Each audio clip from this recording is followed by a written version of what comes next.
Bismillahirrahmanirrahim. I'm Dr. Muazzam Manzoor, and now I'm going to teach you the chemical composition of hormones. I would like to start off my discussion with few questions. A option is thyroxine, B option is epinephrine, C option is oxytocin and D option is norepinephrine. And पहली statement है हमारे पास a polypeptide acting as hormone. तो इसमें से जो oxytocin है basically this is a polypeptide. So best response to this question is Charlie. And another statement all hormones are amino acid derivatives except. तो basically thyroxine, epinephrine, norepinephrine ये तीनों ही amino acid derivatives हैं. So best response even इस क्वेश्चन का भी कौन सा होगा? That would be oxytocin. This is not an amino acid derivative. Another statement pick the non steroidal lipid soluble hormone. तो बेसिकली इसमें से जो एपिनेफ्रिन, ऑक्सीटोसिन और नॉरएपिनेफ्रिन है they are all water soluble hormones, right. ये सारे के सारे वाटर सॉल्युबल हैं. इस लिस्ट में जस्ट थायरॉक्सिन ऐसा है जो कि लिपिड सॉल्युबल है और ये स्टेरॉइडल भी नहीं है. So best response to this question would be alpha. By the way epinephrine, oxytocin और नॉरएपिनेफ्रिन इनमें से भी स्टेरॉइडल हार्मोन कोई नहीं है. बट स्टिल कंडीशन क्या है कि नॉन स्टेरॉइडल पूछा और सेकेंडली द लिपिड सॉल्युबल, तो डेफिनेटली थायरॉक्सिन नॉन स्टेरॉइडल भी है और लिपिड सॉल्युबल भी है. I have another question. Which of the following is steroid hormone? Thyroxine, epinephrine, oxytocin और एल्डोस्टेरॉन. तो इस लिस्ट में से जो एल्डोस्टेरॉन है this is a steroid hormone, right. So अब एग्जाम जो है आपसे हार्मोन्स को लेके इनकी केमिकल नेचर के बारे में क्वेश्चंस पूछ सकता है. Like which of the following is lipid soluble, which of the following is water soluble, which of the following is amino acid derivative, which of the following is steroidal, which of the following is non steroidal hormone, right. So इस तरह से एक wide range है questions की जो कि exam में आपसे पूछी जा सकती है. या all are lipid soluble hormones except, all are steroid hormones except, none of the following is steroid hormone except, right, and so on. So इस सब कैटेगरी के क्वेश्चंस को आंसर करने के लिए आप ये जो फ्लो शीट में कंस्ट्रक्ट कर रहा हूं इसको मेमोराइज कर लें. Then you will be able to answer all these questions very very easily. So hormones chemical composition की बेसिस पे इनको 4 मेजर कैटेगरीज में डिवाइड करते हैं. एक वो हार्मोन्स हैं जो कि अमाइनो एसिड्स के डेरिवेटिव्स हैं. For example thyroxine and epinephrine जिसको हम एड्रेनालिन भी कहते हैं, एंड द नॉरएपिनेफ्रिन जिसको हम नॉरएड्रेनालिन भी कहते हैं. And secondly we have got the polypeptides जिसमें एडीएच या वेसोप्रेसिन है major example, and secondly we have got the oxytocin.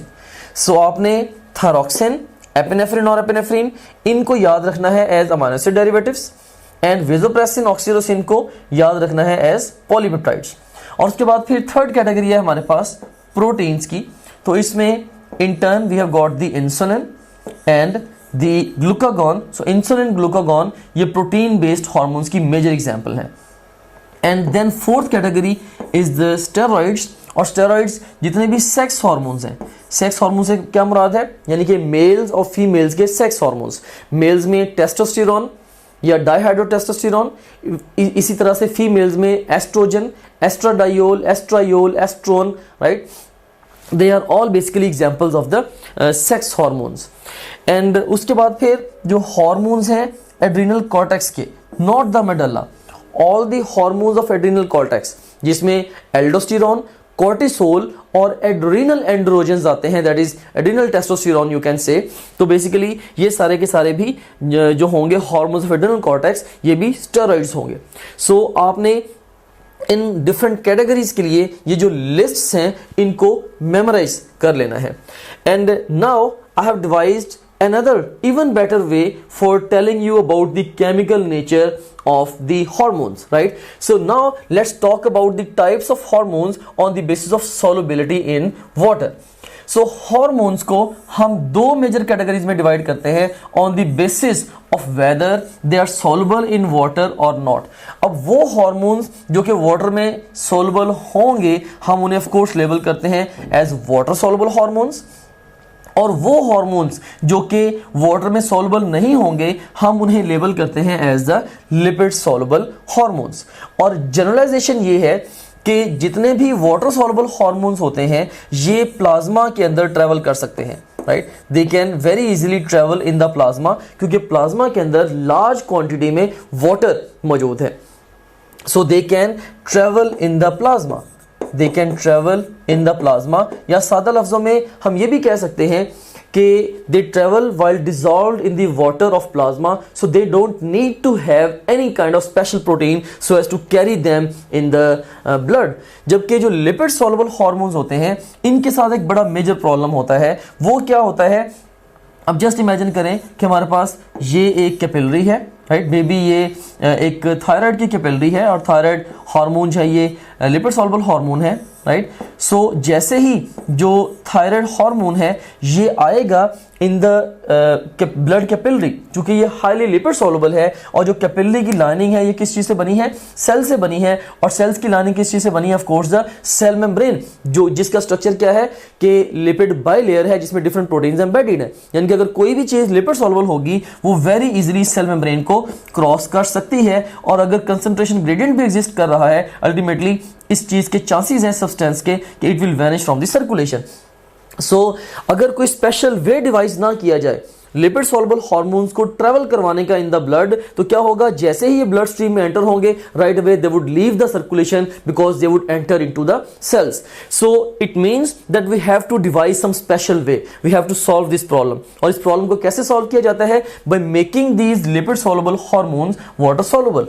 And how can we render a lipid soluble substance water soluble, we can do it by combining the lipid soluble substance with a water soluble substance. और वो कौन सी हो सकती है, they can be plasma proteins.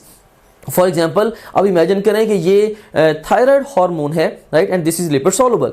अब इसको first करें, अगर मैं ग्लोबुलिन के साथ कंबाइन कर दूंगा तो ये जो पूरे का पूरा कॉम्प्लेक्स बनेगा, बेसिकली अब ये पूरा कॉम्प्लेक्स जो है ये वाटर सॉल्युबल है. अब ये प्रोटीन के साथ बाउंड फॉर्म में, अब ये जो अब थायराइड का हार्मोन है, thyroid hormone, it can travel a long distance in our body, right. So you seen here जो लिपिड सॉल्युबल हार्मोन्स हैं, इनके बारे में हम ये कह सकते हैं कि they travel while bound to the plasma proteins. ये प्लाज्मा प्रोटीन्स के साथ बाउंड फॉर्म में ट्रेवल करते हैं. एनीवेज, अब जो वाटर सॉल्युबल हार्मोन्स हैं, इनको फर्दर हम दो मेजर कैटेगरीज में डिवाइड करते हैं. One, we have got the amino acid derivatives, and secondly we have got the proteins or the peptides. और इसी तरह से इवन जो लिपिड सॉल्युबल हार्मोन्स हैं, इनको हम दो कैटेगरीज में डिवाइड करते हैं. One, the amino acid derivatives, and secondly we have got the steroids.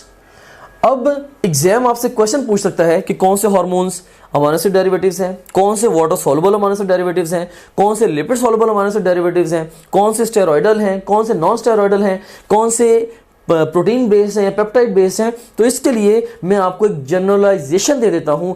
अगर आप इस जनरलाइजेशन को माइंड में रख लेंगे तो आपके लिए इस तरह के क्वेश्चंस आंसर करना एग्जाम में बहुत ही ईजी हो जाएगा.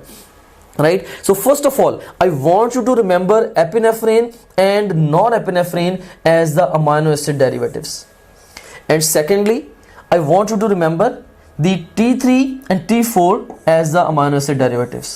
Right, फर्क क्या आया कि जो epinephrine norepinephrine है they are water soluble, जबकि T3 T4 ये lipid soluble है, लेकिन हैं ये दोनों कैटेगरीज अमाइनो एसिड डेरिवेटिव्स के. और उसके बाद फिर जो सेक्स हार्मोन्स हैं और hormones of adrenal cortex, right, sex hormones and hormones of adrenal cortex, ये स्टेरॉइड हार्मोन्स हैं. इसके अलावा जितने भी हार्मोन्स हैं हमारी बॉडी में, right, by default they are either proteins और peptides. So all the remaining hormones are proteins और पेप्टाइड्स. सो हम ये भी कह सकते हैं कि ज्यादातर हार्मोन्स हमारी बॉडी के प्रोटीन या पेप्टाइड बेस्ड हैं. फॉर एग्जाम्पल, अगर मैं फर्स्ट करके कहता हूं कि थायरोट्रोपिन रिलीजिंग हार्मोन, राइट, ये TRH अगर मैं कहता हूं of the hypothalamus, what do you think इसकी केमिकल नेचर क्या होगी? And the best response to this question is, क्या ये इन तीनों लिस्ट में कहीं पे है? No. So by default it would be a protein, right. Similarly insulin क्या है? तो इंसुलिन बाकी लिस्ट में नहीं है, it would also be a protein और पेप्टाइड, राइट. सो इसी तरह से इवन किसी भी और हार्मोन के बारे में आप सोचें, like just anticipate in your brain, right, like you talk about the glucagon. So glucagon you seen here, glucagon की केमिकल नेचर क्या है? Again it's not in any list, so it has to be a protein और the peptide. Think about the aldosterone. अब aldosterone hormone of adrenal cortex है, it's a steroid, right. Similarly think about some other hormone, for example think about the thyroid stimulating hormone. अब जो thyroid stimulating hormone है, again thyroid stimulating hormone इन तीनों list में कहीं पे भी नहीं है, इसका मतलब है कि वो भी प्रोटीन या पेप्टाइड बेस्ड हार्मोन है. सो दैट्स हाउ आप किसी भी हार्मोन की केमिकल नेचर को जान सकते हैं by using this flow sheet and using the generalizations I have given you. So once again approach ये है कि आप ये स्मॉल लिस्ट को याद रख लें. एपिनेफ्रिन, नॉरएपिनेफ्रिन को as water soluble amino acid derivatives, T3 T4 को as lipid soluble amino acid derivatives, and hormones of adrenal cortex and sex hormones को एज द स्टेरॉइड्स. और इसके अलावा बाकी भी जितने भी हार्मोन्स होंगे वो सारे के सारे प्रोटीन या पेप्टाइड बेस्ड होंगे, which would be by default water soluble. So that's all about the chemical nature of the